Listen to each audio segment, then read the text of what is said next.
Bienvenidos y bienvenidas a Rebeldes de la Prevención, un espacio donde profesionales del sector comparten sus retos y experiencias para fomentar el entorno de la cultura preventiva en empresas.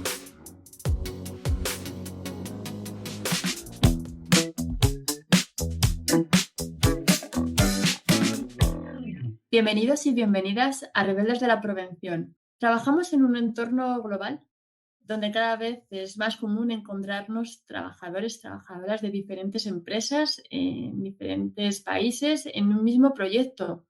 Pero ¿cómo impacta todo esto a nivel de seguridad y salud en el trabajo? La coordinación de estos trabajos, su planificación, tiene barreras, y no solo las idiomáticas. Aspectos como un marco legal diferente, la formación que tienen estos trabajadores a nivel de prevención de riesgos dispar, problemáticas que se reproducen también en el otro sentido, cuando empresas españolas asumen proyectos en otros países, tienen que desplazar a sus empleados, sus técnicos de prevención. Las dificultades surgen desde el comienzo de la planificación de estos trabajos. Soy Susana Romero, consultora de Cetaima, y para hablaros de cómo gestionar la seguridad y salud en esta torre de Babel, nos acompaña hoy Mireia Rifa Fabregat. Mireia es presidenta de ENSPO, la Red Europea de Asociaciones de Profesionales en Seguridad y Salud Laboral, y vicepresidenta de APSAL, Asociación de Especialistas en Seguridad y Salud Laboral, empresaria con una destacada trayectoria en consultoría internacional en seguridad, salud laboral, medio ambiente y sostenibilidad. Hoy nos acompaña. Bienvenida, Mireia. ¿Cómo Muchas gracias, estás? Susana. Susana, un placer estar aquí hoy compartiendo este espacio con Cetaima y contigo personalmente. Y nada, encantada de estar aquí y bueno, intentando dar mi perspectiva de qué es la seguridad y salud a nivel internacional para los que provenimos de España. Muy bien, pues el placer es mutuo, Mireia. Mireia, tienes una destacada trayectoria internacional en el ámbito de la seguridad y salud. Has asesorado a múltiples empresas en proyectos internacionales, en todo tipo, ¿no?, de sectores muy diferentes. Muchas de estas empresas, pymes que trabajan también para terceros, etcétera, ¿no? Entonces, además, todo ello con tu destacada posición a nivel de Europa como presidenta de ENSPO. Sin duda tienes una visión global, ¿no?, de lo que se está haciendo más allá de nuestras fronteras, y una experiencia muy enriquecedora. Entonces, para empezar ya a calentar motores, ¿cuáles serían o cuáles piensas que son hoy en día las barreras en materia de seguridad y salud con las que se encuentran las empresas españolas que desarrollan proyectos de alcance internacional, ¿no?, que deciden trabajar más allá de las fronteras, ¿no? Algo bueno, que desde los últimos años vemos que es, bueno, cada vez, ¿no?, más frecuente, ¿no?, en proyectos en países emergentes. ¿Cuál es tu opinión al respecto, Mireia? Bueno, buena pregunta. Había que arrancar fuerte, ¿no?, para que no se nos queden dormidos. Sí, mira, yo recuerdo mi primer proyecto que aplicamos a nivel internacional fue en el año 2003, desde mi empresa para la agencia europea. Nos presentamos a un proyecto y ya vino la primera cosa. Es decir, nosotros nos llamamos Prevención de Riesgos Laborales, ¿de acuerdo? Nuestra máxima institución es el Instituto Nacional de Seguridad y Salud en el Trabajo. Y cuando hablamos en Europa, la prevención de riesgos laborales es una parte de la seguridad y salud. Entonces, la primera barrera que yo me encontré fue con el nombre, ¿vale? ¿Por qué? Pues porque, claro, yo me definía como técnico en prevención de riesgos laborales y, claro, me decían que eso era una parte muy específica de la prevención y que no era realmente profesional de la seguridad y salud. En el año 2004-2005 empezamos a hacer consultoría internacional, me acuerdo, en Portugal y en Reino Unido, y nos encontramos con el mismo problema. Y luego también la formación, es decir, en distintos países la formación es mucho menos, dijéramos, de alto nivel como nosotros, ¿vale? Y nosotros tenemos un máster de prevención. Entonces, claro, a nivel europeo, cuando tú decías que tenías un máster en prevención, o sea, un máster en seguridad de salud, se quedaban impresionados, ¿no? Pero claro, no se relacionaba con el nombre. Entonces, para mí el nombre siempre ha sido una barrera muy importante que, aunque no lo parezca, a la hora de traducir o explicar cuál es tu profesión, pues es una barrera importante. Otra barrera que nos encontramos, ¿de acuerdo? Es que nosotros nos basamos muchísimo en España en los servicios de prevención externos, lo cual no es ni malo ni bueno, es nuestro modelo de gestión. Cuando tú llegas a distintos países europeos, esta gestión no se realiza así. Se basa mucho más tanto en gestión interna, ¿de acuerdo? O en gestión de consultorías externas, que no son servicios de prevención externas, o consultores autónomos.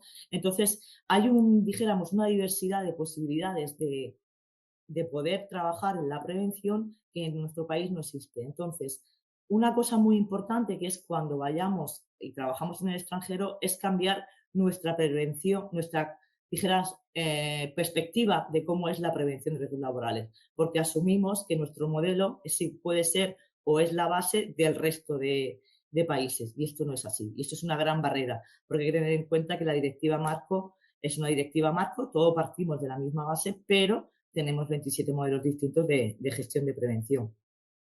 Luego también hay que tener en cuenta que en otros países existen muchos modelos distintos dijéramos, de coordinadores o de figuras dentro del marco preventivo, ¿no? Nosotros, por ejemplo, tenemos varios tipos, tenemos dijéramos, el coordinador y demás, pero ahí tenemos officers, tenemos coordinators, tenemos distintos modelos y hay que saber, dijéramos, equipararlos unos a otros para saber de lo que estamos hablando y entender cuáles son los roles de cada uno. Luego la gestión de la también se realiza de manera distinta en cada país. Por ejemplo, en Francia es súper potente los médicos del trabajo, entonces es distinto a cómo se gestiona en España. Total, que cuando vayamos a hacer la gestión internacional de un proyecto, tenemos que tener en cuenta muchísimas cosas. Y cómo se va a hacer la gestión, porque ya que lleva la utilización de recursos, pero no solamente humanos, sino en tiempos y económicos, porque tenemos que tener en cuenta que hay distintos marcos de actuación. Y como no existe una armonización de nuestra profesión a lo ancho y largo a nivel europeo, pues tenemos que tener muy en cuenta todos esos aspectos. También tenemos que tener en cuenta nuestra legislación española. Cuando trasladamos trabajadores españoles al extranjero, ¿qué tenemos que hacer con ellos? Por lo tanto, hay que sentarse al iniciar un proyecto y ver todas las barreras y todos los aspectos que hay que tener en cuenta. La verdad es que has hecho un buen resumen, ¿no? Parece mentira todo esto que nos estás explicando, que seguramente es muchos compañeros del área de la prevención de riesgos ignoran el alcance, ya no digo, ¿no? Los empresarios que van a hacer este tipo de proyectos internacionales, pero bueno, me han chocado varios aspectos, ¿no? Como esta falta de criterio, bueno, ya no internacional, el criterio europeo. Estamos, ¿no? Si estamos, trabajamos o convivimos en un espacio común, ¿no? Esta falta de criterios en cuanto a la cualificación o a la formación de los técnicos en prevención de riesgos. Entonces, ¿no? Quiero decir que una persona que ha hecho su formación universitaria, ha hecho su máster en prevención de riesgos laborales, tiene X horas de formación adicional, experiencia, no va a poder trabajar como tal en otros países. ¿Nos puede explicar un poco más en detalle o qué opciones hay, ¿no? Para si una persona quiere dar el paso? Esto viene realmente porque tú fíjate, la directiva es del año 89, entonces cuando se empieza a hacer de aplicación en los distintos países o la empiezan a transponer a su legislación nacional, en aquel momento no todos los países estaban en los mismos niveles, dijéramos, de implantación o de concienciación sobre la seguridad de salud. Cada país, a partir de la directiva y sus distintos artículos, pudo derivar y desarrollarla como ellos más querían conveniente. ¿De acuerdo? Entonces, sí que es cierto que no puedes trabajar, sí que es cierto porque tú debes asumir, ¿vale?, las características de ese tipo que te exigen en cada país. Tenemos en Portugal que hay dos niveles distintos, tienes que hacer un examen a nivel de gubernamental para poder trabajar. En Malta, por ejemplo, tenemos que tienes que hacer un curso posgrado y luego 2 años de experiencia, luego un examen oficial para poder trabajar. Entonces, sí que no existe ahora mismo a nivel europeo una legislación o una armonización, mejor dicho, de la profesión. Por ejemplo, desde ENSPO estamos trabajando de eso, principalmente para conseguir, ya hemos conseguido una armonización o una definición de cuál debe ser las características de un manager, un director de seguridad, salud y medio ambiente, qué características tiene que tener tanto técnicas como personales, qué skills tiene que incorporar dentro de su perfil a través del proyecto ESCO Portal, que es un proyecto de la Comisión Europea, pero seguimos avanzando. Tenemos nuestras certificaciones que, si bien no te habilitan para trabajar como tal en otros países, sí que te dan dijéramos, un plus de excelencia a tu currículum y te permiten de alguna manera trabajar en aquellos aspectos en que no sean realmente oficiales como tal. Por ejemplo, digo, en España, por ejemplo, si quieres hacer una evaluación, debes ser técnico de prevención y trabajar en un servicio de prevención externo. Pero hay otros trabajos de consultoría que te permiten trabajar como técnico de prevención sin tener que estar asociado a un servicio de prevención externo. Pues lo mismo ocurre en Europa. Entonces, las certificaciones te dan un plus o una armonización. Desde ENSPO hicimos ya un proyecto en este sentido en el año 2012-2013, Eurosafe, y estamos en camino en la consecución de esta posible armonización de alguna manera para permitir, dijéramos, conseguir una armonización de la profesión.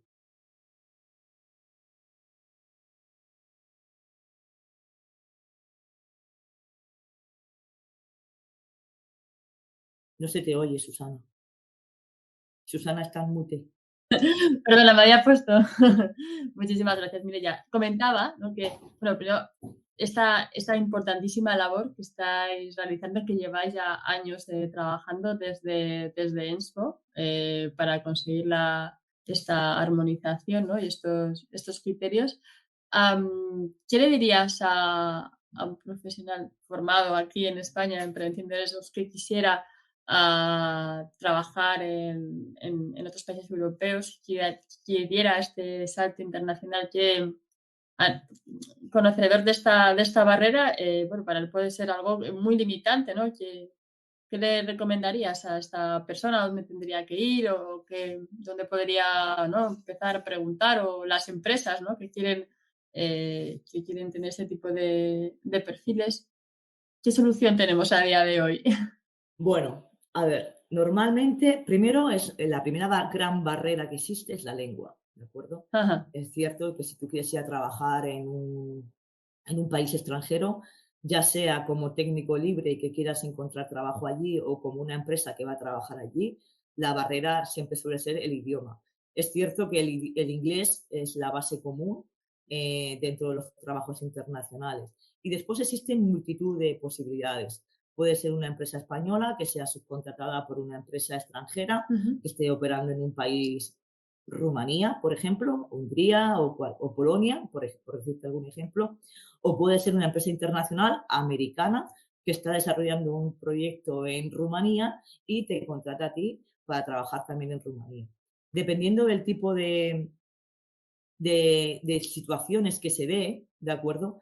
Yo siempre considero que es importante recibir el consejo de alguien externo, ya sea una consultoría o, por ejemplo, nosotros desde ENSPO tenemos el servicio de las empresas que se pueden asociar a ENSPO y se pueden ayudar de parte de algunos de estos servicios, pero luego tienes que saber, disculpad, porque luego no es solamente que yo voy con mi documentación tipo española, sino tengo que llegar y, por un lado, por ejemplo, llegar y acoplarme a la documentación que existe en ese país de origen, que te puedes apoyar tanto en la empresa que te subcontrata como en una consultora propia del país, o y si añadimos una tercera figura dentro de la ecuación, como podría ser otra empresa todavía extranjera, pensar que en el mundo anglosajón, por ejemplo, cuando hablamos de empresas americanas, inglesas, estadounidenses o canadienses, el sistema es completamente distinto. Es una cosa mucho más flexible, que hacen hincapié en otras cosas mucho más y que tiene documentos como el RAMS y demás que son mucho más dinámicos. Y entonces, independientemente de la documentación exigible en cada país de origen o en el tuyo, incluso desde España que vayas, ¿de acuerdo? Tienes que acoplarte también y realizar lo que te exigen ese tipo de empresa. Por lo tanto, hay que tener en cuenta cuando tú vas a trabajar qué figuras tienes en ese entorno y tenerlo muy en cuenta como técnico de prevención. ¿Por qué? Porque cuando tú exportas, dijéramos, tus trabajadores a ese país, tienes tu legislación española, tienes la legislación del país donde vas a trabajar y tienes la posible legislación o medidas que tiene la empresa que te está subcontratando. Otra parte muy importante es la cultura, pero no cultura preventiva como tal, sino la cultura del país. Tú sabes perfectamente que un técnico de prevención, gran parte de su trabajo es la comunicación y adquirir el compromiso, ¿no? La parte de cultura preventiva, ¿no? del engagement que se dice en inglés de los trabajadores. Cuando tú cambias de país, cambias de cultura. No puedes ir con el concepto de cómo es en España o cómo es en un país. Tienes que conocer, por lo tanto, saber cómo es la cultura de un país, ¿vale? Es muy necesario para saber cómo debes hacerlo tú. Saber cómo funciona ese sector al que vas a trabajar en ese país también es muy importante. Saber las costumbres de ese país. Por ejemplo, tú sabes que en Europa lo de trabajar hasta las 8 de la tarde, pues no se hace. Las paradas de comer son a la 1 de la tarde. Entonces, todos esos aspectos que parecen que no van con la prevención, los debes tener en cuenta a la hora que vayas a trabajar.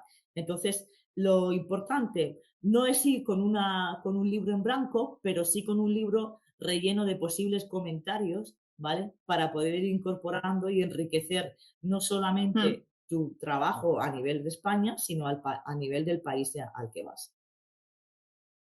Así es, Mireia. No, la verdad es que las herramientas de comunicación, la empatía, el ponernos en el lugar de la otra persona es hacer prevención, es lo primero que tenemos que hacer, ¿no? Para entender, para evaluar, para ver cómo podemos hacer llegar mejor el mensaje y eso supone una gestión del cambio muy importante, ¿no? Cuando tenemos el reto de este tipo de proyectos. Con este alcance internacional, ¿qué visión hay? Me gustaría saber, ¿no? ¿Qué visión tienen del profesional de la seguridad y salud en otros países? Aquí en España, no sé, quizás por nuestro modelo o nuestro modelo de gestión preventiva, porque un alto porcentaje, ¿no? de las empresas nos siguen viendo como una figura legal ¿no? O una obligación que hay que estar allí, que hay que tener un técnico técnica según el número de empleados y hay que hacer pues unos documentos, etcétera. Es decir, que no ven el valor, ¿no? Como es el cuidado, el asegurar la seguridad, el cuidado de la salud de los trabajadores, el bienestar. Para muestra, ¿no? Todo lo que hemos vivido, ¿no? En pandemia, ¿no? Bueno, queda mucho recorrido para que se nos dé este valor. ¿Qué pasa fuera de España? ¿O cuál es esta visión, ¿no? ¿Qué es lo que nos podrías aportar, Mireia? Tenemos diferentes situaciones, ¿no? Porque, como bien dices, también es una parte de cultura, de sociedad. ¿Qué nos puedes comentar? Bueno, es una pregunta difícil de contestar porque hay muchísimos aspectos, aspectos de percepciones, aspectos de puesta en valor y demás. Respecto a la documentación y demás, bueno, en España tenemos una normativa y que está como está y hay que acatarla. Es decir, nuestra deber y obligación es primero empezar por el cumplimiento normativo y después seguir mejorando, ¿no? Pues entonces, eso es que nuestra primera función, ¿de acuerdo? Respecto a nuestra profesión, yo creo que la pandemia sí que nos ha dado una visión distinta a las personas de cuál es el valor de un profesional de la seguridad y salud, ¿de acuerdo? ¿Por qué? Porque hemos visto que al final todo nuestro trabajo tenía algún sentido de alguna manera. Lógicamente ha habido distintas perspectivas, visiones y comentarios, pero yo creo que sí. ¿Y quién debe poner en valor nuestra profesión? Quizá ese sentimiento de poner en valor nuestra profesión también tiene mucha base en la cultura preventiva del país, ¿vale? Si es como de todo esto, si un empresario cuando entra a trabajar ya sabe el valor que tiene la prevención o la seguridad y salud para su empresa desde el inicio, quiere decir ¿por qué? Porque anteriormente se le ha inculcado el valor de la prevención en su carrera, en sus estudios, en la escuela, en la formación profesional o en la universidad. Y quizás esto es lo que nos falta en España, pero no solamente en España, sino en otros países. Es cierto a veces que la seguridad y salud está considerado como un tema menor, pero en otros está considerado un tema mayor. ¿Y la puesta en valor de nuestra profesión? Bueno, la puesta en valor de algo tiene que partir de nosotros mismos, ¿de acuerdo? Y ahí lo tengo muy claro yo en ese sentido. La puesta en valor, por un lado, tiene que ser de que creas firmemente del valor de tu profesión y de tu trabajo. ¿Cómo no voy a querer mi profesión y sentirme orgullosa de ser prevencionista si mi función diaria es preocuparme de que cuando un trabajador llegue a su casa todos los días sano después de trabajar y sano en su concepto global, ¿de acuerdo? ¿Cómo no voy a sentirse orgullosa de mi profesión si mi trabajo consiste en que la gente se siente dignificada y orgullosa de lo que está haciendo? Eso es una labor súper loable. ¿Cómo no voy a sentirme orgullosa cuando comparto espacio y conocimiento con muchas más profesiones a lo largo de mi trabajo?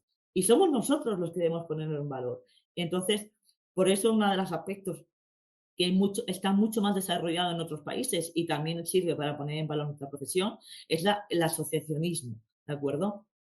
Cuanto más fuerte sea una asociación de profesionales, mayor peso tendrá, mayor capacidad de puesta en valor de la profesión.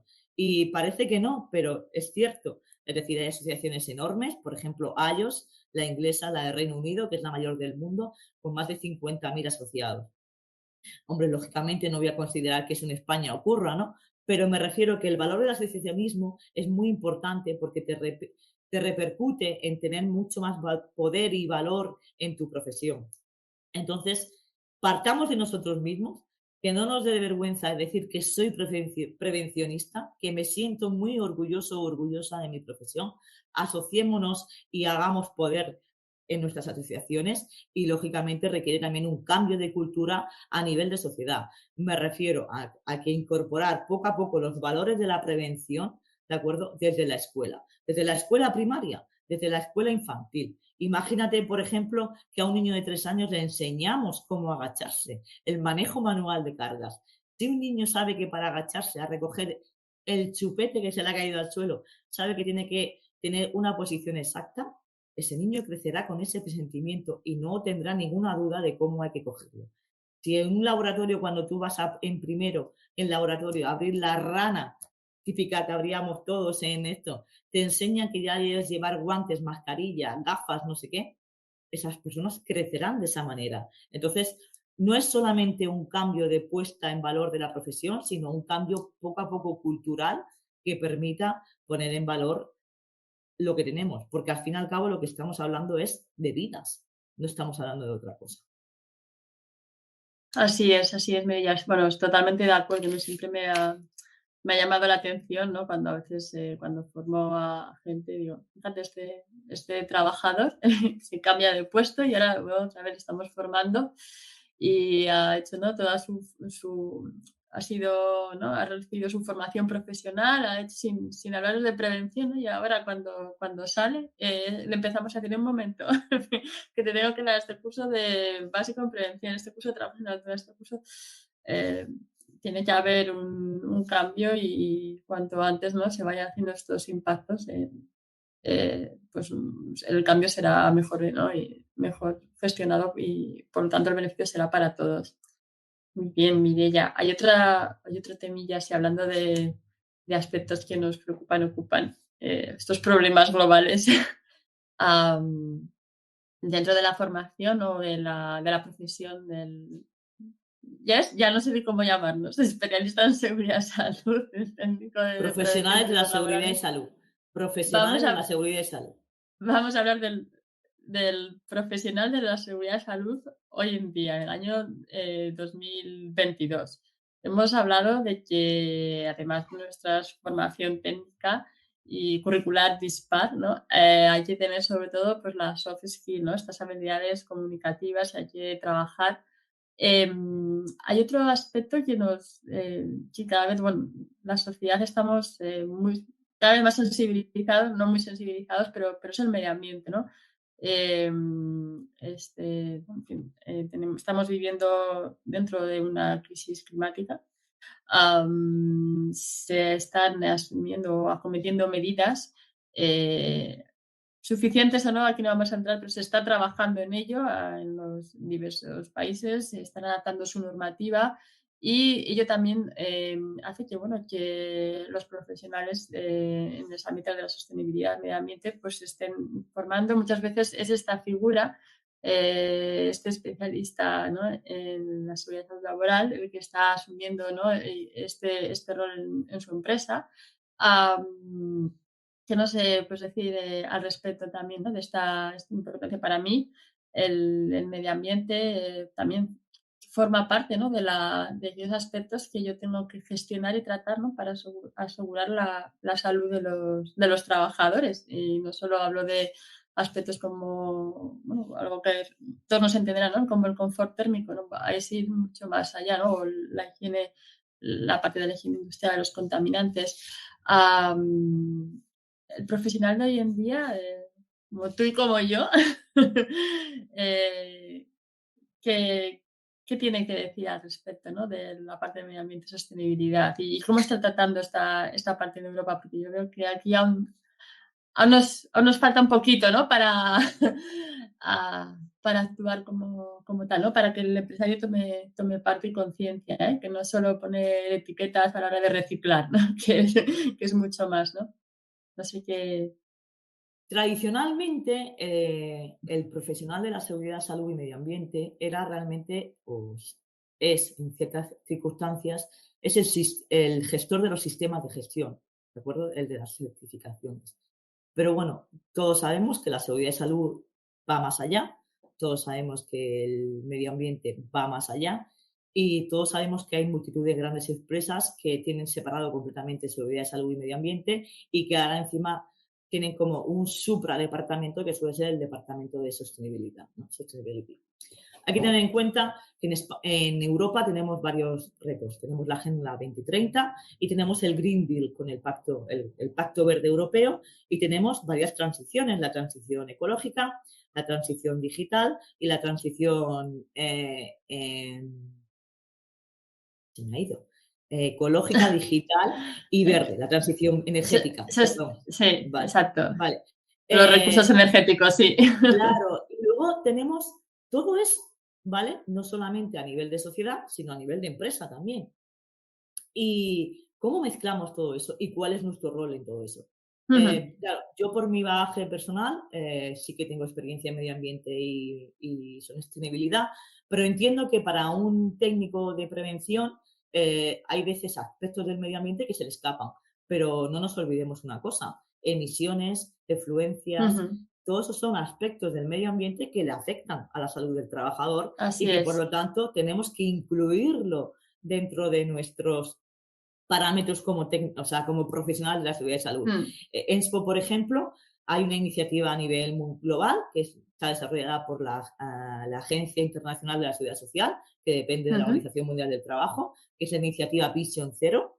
Es una iniciativa que lanzó una guía a nivel mundial en el año 2017 sobre seguridad y salud y que ENSPO, nos sentimos muy orgullosos, hemos desarrollado la misma guía, pero a nivel de medio ambiente, que además en los próximos días será el lanzamiento a nivel global en el fórum de la ISA que se celebra en Marrakech, con lo cual es maravilloso.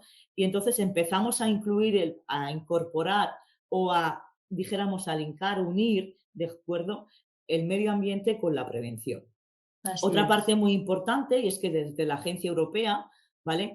Tú piensas que en el año 2050 se quiere tener carbón cero, La verdad es que Europa sea carbono neutral en temas de carbono. Entonces, ya se está empezando a hablar y ya la agencia ha publicado varios informes, a los cuales invito a todos los técnicos de prevención a que los lean en la página web de la Agencia Europea de Seguridad y Salud del Trabajo, ¿vale? Lo que es la economía circular con la seguridad y salud en el trabajo. Y es muy importante porque cuando nosotros hablamos de economía circular, cambiamos procesos, cambiamos procedimientos. Entonces, ¿cuál es nuestra función? Nuestra función como profesionales de la seguridad y salud es que todos esos cambios y de procesos, de procedimientos, de nuevas fórmulas de trabajar, de la incorporación de la digitalización, de la incorporación de ambientes limpios y más sanos, tenemos que estar ahí. Tenemos que estar ahí y tenemos que hablar desde el principio, porque yo no voy a hablar al final cuando un procedimiento esté hecho y decir, oye, mira, no, que esto está mal, que esto está bien y demás. Yo tengo que participar desde el inicio de esa redacción de cambios, de procedimientos y formas de trabajo. Por lo tanto, tengo que estar ahí y tengo que estar al día. Hablamos de nuevos sensores cuando hablamos de digitalización, hablamos del sentimiento de máquina y hombre, hablamos de residuos, de cómo van a ser, dijéramos, ¿por qué? Porque si yo hablo de economía circular, reutilización, reciclaje, no sé qué, el sector del reciclaje va a estar en auge. Te hablamos de nuevos puestos de trabajo, de nuevos riesgos de trabajo emergentes. Entonces, sintiéndolo mucho, o nos adaptamos y mejoramos e incorporamos todos esos aspectos en nuestros perfiles, o tendremos una pata coja en nuestro currículum profesional. Sí, porque es que nuestra profesión hablamos de prevención y para hacer prevención nos tenemos que avanzar lo máximo posible a estos retos o a estos aspectos que están ya encima de la mesa y tenemos que pensar un poco más allá, ¿no? Cómo nos va a impactar todo ello en la seguridad de salud, en la salud mental de los trabajadores, ¿no? Tanto el cambio cada vez más acelerado, cómo está afectando esto a todos estos cambios en los ecosistemas, cómo nos está afectando a la salud. La verdad es que sí, son temas apasionantes. Mire, ya estamos, bueno, la verdad es que se me está pasando muy rápido, estamos ya casi finalizando, llevamos como media hora, da para mucho la conversación, la verdad. Me gustaría que recomendaras a la audiencia un libro, que no tiene por qué ser de prevención, uno o varios libros que puedas recomendar, pues bueno, a todos aquellos que nos están escuchando. No sé si yo luego me tomaré nota porque devoro libros. Pues mira, yo no son libros de prevención per se, pero sí que los puedes aplicar a tu día a día y te mejoran un montón. Yo una de las cosas que noté hace mucho tiempo es que cuando en una sociedad de la digitalización, de la comunicación rápida, del ipso facto, todo ahora, ¿vale? Es muy difícil concentrarse, ¿de acuerdo? Porque tú tienes muchísimos ladrones de tiempo, por decirlo de esa manera, o ladrones de concentración. Entonces, me encantó un libro de Cal Newport que se llama Deep Work, que te ayuda a la capacidad de concentrarse sin distracciones en una tarea que conectivamente requiere mucha concentración, ¿vale? Entonces, ¿por qué? Porque la concentración hoy en día realmente es un activo que es extremadamente valioso, ¿no? Por ejemplo, yo estoy aquí hablando contigo y estoy viendo los destellos, ¿de acuerdo?, del teléfono que aunque esté en silencio, me van mandando cosas. Entonces, la concentración es una parte muy activa y muy valiosa hoy en día y que luego no nos somos conscientes de que si no tenemos capacidad de concentración perdemos muchísimo tiempo y entonces algo que podríamos hacer, por ejemplo, en 5 minutos, tardamos 10, algo que a lo mejor necesitaba simplemente una revisión rápida, ¿vale?, de 2 minutos, tardamos 8. Entonces, me encanta ese libro, Deep Work, se llama Trabajo Profundo, ¿vale?, para aprender. Y luego, en el mundo de la seguridad y salud, negociamos, ¿de acuerdo? Nos pasamos el día negociando. ¿Negociando para qué? Para conseguir que la gente realmente haga lo que, no es lo que queramos, sino lo que deben hacer por su bien, ¿no? Entonces, Hay un libro muy bueno que se llama de Roger Fisher, que obtenga el sí el arte de negociar sin CRE. Pues entonces ahí nos enseña a negociar. Es un libro muy ameno de leer, con muchísimos casos prácticos, y yo lo recomiendo porque, bueno, hay que ir poco a poco, lo vamos poniendo en práctica y al final seguro que somos unos negociadores maravillosos. Pues muchísimas gracias, Mireia. Tomo nota, bueno, Deep Work, sí que lo he leído y lo recomiendo mucho y lo sigo poniendo en práctica y, como bien has dicho, las habilidades de negociación tienen que ser constantes, ¿no?, en nuestro día a día para conseguir esos objetivos. Pues muchas gracias, Mireia. Te voy a pedir otra cosa más. Ya sabes que llevamos, hace poco que hemos comenzado este podcast. ¿A qué te gustaría que invitáramos, a quien podríamos entrevistar para hablar de prevención de riesgos con una visión un poco más allá, ¿no? Pues yo sin duda recomendaría a Ismael Sánchez Herrera, presidente de AXAL. Aparte de ser una magnífica persona y profesional, tiene un elevadísimo y profundo conocimiento de Sí. nuestra profesión. Tiene una visión muy clara de cuál debe ser nuestro futuro y cómo debemos ya alcanzarlo. Por lo tanto, yo creo que sería, o sea, un maravilloso podcast de poder escucharlo y tener sus ideas y pensamientos en nuestros oídos. Pues muchas gracias, Mireia, por compartir esta recomendación de un gran compañero, Ismael Sánchez Herrera. Ya terminamos. Quiero que nos hagas un pequeño resumen. Primero, Perdón, aclárate esa voz. perdón, Un poco perdón. de agua Sí. si necesitas. No, no, gracias. Bueno, pues terminamos con un resumen. ¿Podría resumirnos en 30 segundos, un minuto, lo que necesites, ¿no? Aquellos aspectos de los que hemos hablado, o con aquello que ¿no?, nuestros oyentes se tendrían que quedar. Te voy a ayudar un poco. Hemos hablado de la formación del especialista en prevención de riesgos laborales, de cómo somos, ¿no?, de diferentes, de nuestra capacitación a nivel europeo en otros países, ¿no?, y lo que ello comporta, ¿no?, si queremos iniciar o trabajar en proyectos de ámbito internacional desplazados.